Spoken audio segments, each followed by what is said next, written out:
This is PIX on Politics Daily with Dan Manarino. All right, everybody, welcome to PIX on Politics Daily, Pop Daily, as we like to say, day 2 for this new show, and we're so excited that you're once again watching us. I'm Dan Manarino. Don't forget, you can watch full episodes of PIX on Politics Friday nights at 6:30, Sundays at 7:30. So yesterday we kind of zeroed in and focused on the topic of public safety, which is a big deal heading into this year's mayoral election.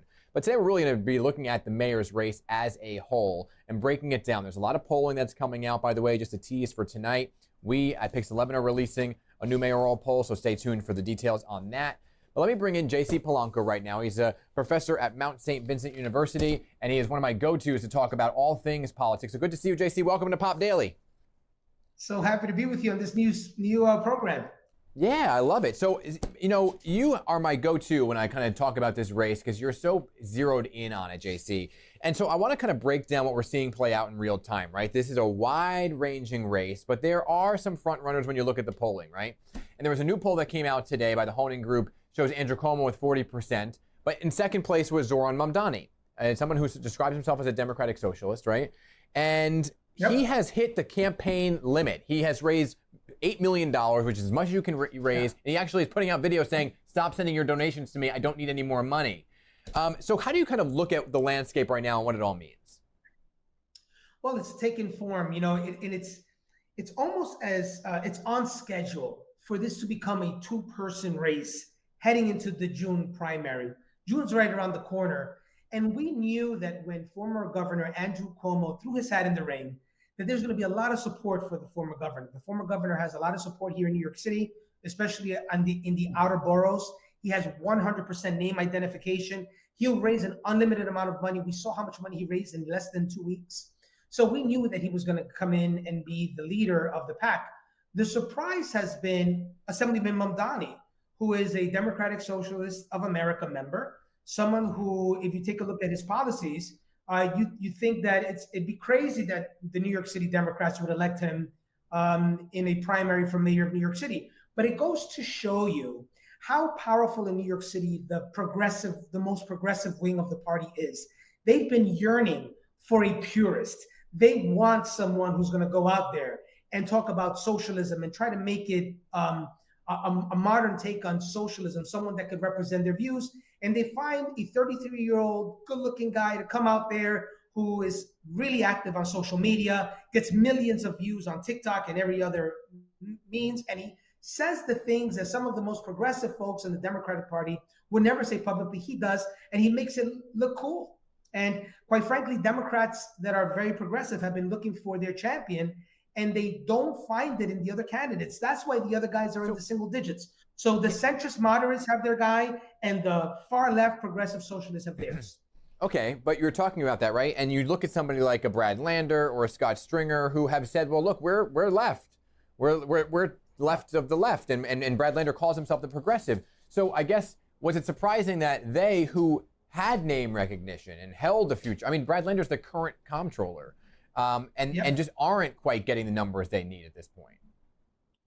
Well, it's not surprising considering the fact that the New York City Democrats are looking for a fighter. They want someone that's not the regular progressive. Look, you're never, ever going to out-progressive a Democratic Socialist of America. It's impossible. It's like trying to be more conservative than your MAGA. You can't. So if you are progressive, you have your guy in this race. You know who this person is. And there's something different about him. The fact that he's from Southeast Asia, the fact that he's Muslim, the fact that he's a young, there seems to be a home for him with not just progressives, but with younger voters. And that's what's really propelling him. His ability to go online then and to say, send me no more money. I mean, I haven't seen that in forever. I don't know who was the last candidate for office. Say, please, just volunteer. I have enough money to take this message out. That's attractive to folks. Simultaneously, if you are a regular Democrat in New York City, or a centrist or an outer borough Democrat, you find familiarity with Governor Cuomo. You have a home with him. And if you happen to support Eric Adams, guess what? You're going to support Andrew Cuomo. And the reason you are is because both of them share the same political base, Dan. This is taking shape. Now, the question becomes, what happens to the other candidates? What are they going to do? Are they going to stay in the race in the single digits? Are they going to say, vote for me for number one, Mamdani too? Or are they going to really do the unthinkable? which has finally realized that there's one man to beat in this race, and that's Andrew Cuomo. Are they also going to join the Andrew Cuomo bandwagon? That's what I'm getting at. That's what I'm getting at, right? So at one point, you have to say to yourself, okay, I am not a viable candidate. I got to drop out, coalesce around somebody else. If you're, there's this dream thing going on, which is don't rank Eric or Andrew for mayor. So I had to think about it for a second. But, if you coalesce around somebody else, it's not an Eric Adams or an Andrew Cuomo, or are they all waiting for the first debate to see how they perform on a stage? Listen, the reality is that there's no personal incentive to drop out. Many of them have qualified for matching funds. It's an opportunity to get your name out there, to be part of the conversation, to come here on your program, Dan, to talk to you. You have that opportunity by not dropping out.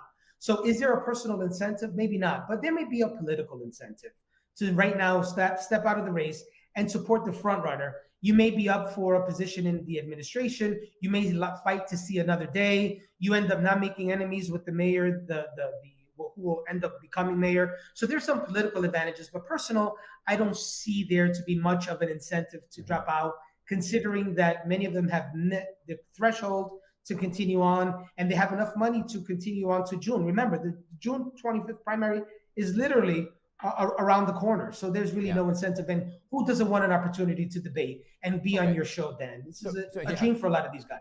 Where is Eric Adams in all of this, right? He has repeatedly said, I'm running as a Democrat, but his operation is slim. His campaign website is just that. It's like a one page looking for donations. His donations that came in last week were abysmal. And there's this rumor, and I spoke to Assemblywoman Rodneyse Bichotte-Hermelin, who is the Brooklyn Democrat chair, and she kind of alluded to the fact that she's supporting Andrew Cuomo because she had a conversation with Mayor Adams about possibly running as an independent. He won't confirm that. But we're not even talking about him as much, right, in terms of the landscape of the race. So what does it mean for him? Well, it means that his hopes for re-election are over. I mean, barring a run as an independent, and I don't see it. The idea of running as an independent in New York City is always something that excites some folks. I believe is fool's gold. The reality is that New York City is so polarized and the Democratic Party is so powerful that in order to beat someone who's going to get 740,000 votes as a Democrat, you're going to have a massive operation. And when you think about it, even Mayor Bloomberg, who was in fact a real independent, found that he needed to be a Republican. He needed to have a major party line to be able to have a shot of winning in November. And if you recall, when he ran for re-election, he was an independent and had to ask for what's called a Wilson Pakula of the Republicans, where at least 3 of the 5 county committees say you may not be a member of the party, but we'll allow for you to run as a member of the party. There's a state law that allows for you to do that called Wilson Pakula. Now, I don't see that happening here for Eric Adams. The Republicans have already coalesced behind Curtis Lewa. So does he run as an independent? Sure, he can. Can he win? If Andrew Cuomo wins the primary in June, there is no way possible that Mayor Adams has a shot of winning in November. However, if Assemblyman Mamdani wins in June, then there's an opportunity for an independent candidacy for an Eric Adams-like candidate. And that's where you're going to see. Help somebody understand that, JC, because no, it's okay. So say Mamdani does win, it's hypothetical here, and Adams can jump in as an independent post-primary. But he has to collect the petitions in May before the determination as to who wins the June primary. There has to be an operation already to collect the petitions and submit them by May, right? So he has to already have it before the decision on the Democratic primary. I know it's a little obscure, but it prevents people from waiting for the last minute to jump into a mayoral race based on the decisions that happen in a primary election. So Mayor Adams would have to have collected petitions in May in order to throw his hat in the ring and to run as an independent. Now, if Assemblyman Mamdani wins the primary, it is clear that if you take a look at some of his positions concerning Israel and New York City, concerning real estate, concerning taxation, these are very, very crazy progressive positions that don't really coincide with the majority of New York City voters. I don't care what anybody tells you. The idea that we're going to resort to a candidate who has said some of the things he said about Israel, who has said some of the things he said about taxation, giving things for free at the backs of taxpayers who have already decided to leave New York in droves, about 2 million by the next census. I think that a lot of people will find that there's no way possible that they'll vote for the socialist. So they may give the independent a shot. And if they see that Curtis Lewa doesn't have a shot in November, they may give the independent candidate a shot to win. But that's going to be very, very difficult to do and impossible if Andrew Cuomo wins the Democratic So what primary about in June. What about somebody like Adrienne Adams? I mean, Adrienne Adams came in. She said she was her path to victory was to chip away at the Andrew Cuomo support, specifically in Queens, which is where she's from, right? But Andrew Cuomo was also a Queens boy. And then this past weekend, there was a bit of controversy about who was endorsing him from Queens and whether or not there were 6 people or 3 from Queens. It became a weird mess that was reported in Politico. But where does Adrienne Adams fall in terms of trying to chip away at that support in Queens? And if she doesn't get the Queens support, does she even stand a chance? Well, it's tough for her. Listen, she didn't qualify for matching funds this time around. The next time she's able to qualify for matching funds and actually see money in the bank account will be sometime in June.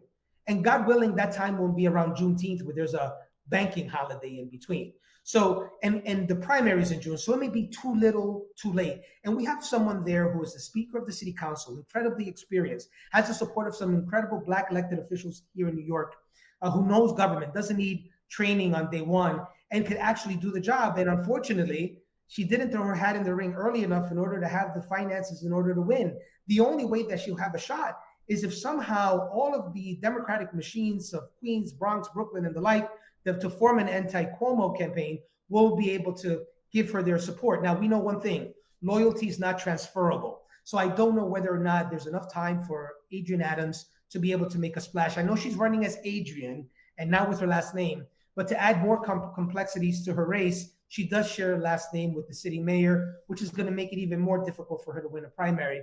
And it's unfortunate because when you take a look at her, the promise of her candidacy, there was a lot there, but not qualifying for matching funds this late in the game makes it much more difficult for her.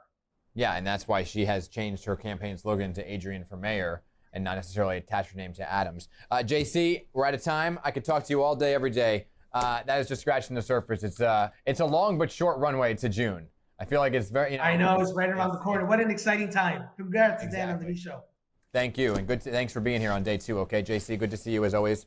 And everybody, that's going to do it for today's Picks on Politics Daily. Don't forget, you can always watch the full shows on Picks on Politics. JC is often a guest on that very show on Friday nights at 6:30 p.m. This week, we're going to be talking, by the way, to Mikey Sherrill. She's a candidate for governor of New Jersey.